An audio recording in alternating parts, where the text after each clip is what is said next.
Sienna, I loved at the end, she says, I always defined myself through you. And I mean, it wraps up the whole series like perfectly because I think for a while we were questioning why, she was still with him.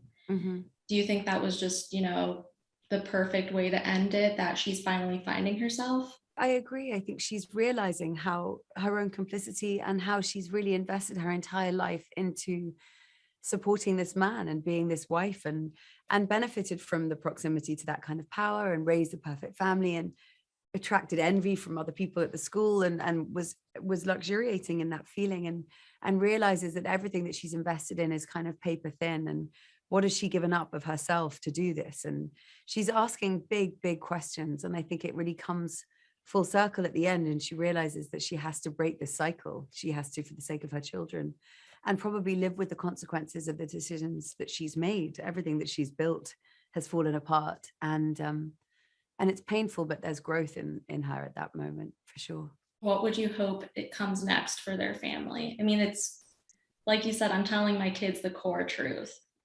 How do you move forward? Prison visits. Prison visits, did you say?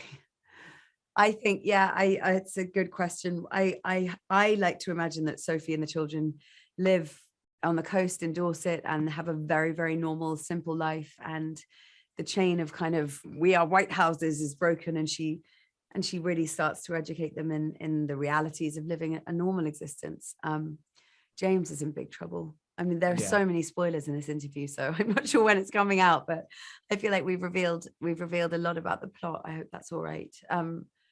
I imagine that Sophie and the children end up in a better, at least more truthful place than they began the series in. I imagine everybody's going to binge this within like the first 24 hours because I did. Oh, great. Rupert, my last thought, you said prison visits. You think that there's actually going to be consequences? Oh, yeah. I thought so.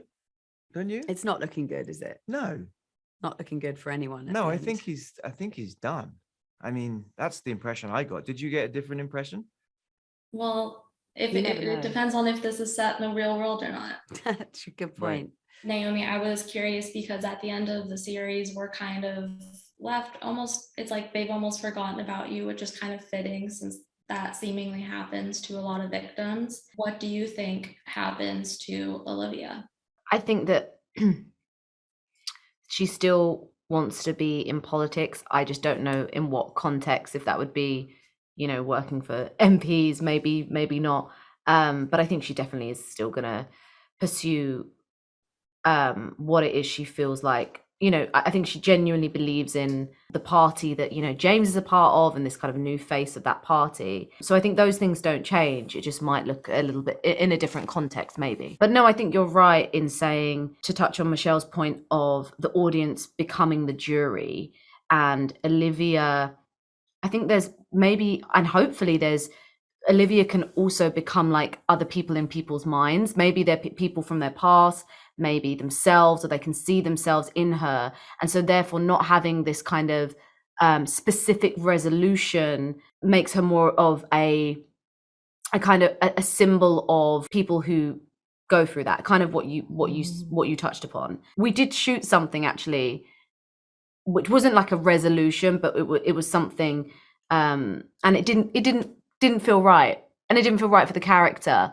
I think it's better to be open-ended than try to do something just for the sake of it. I don't think that always is right.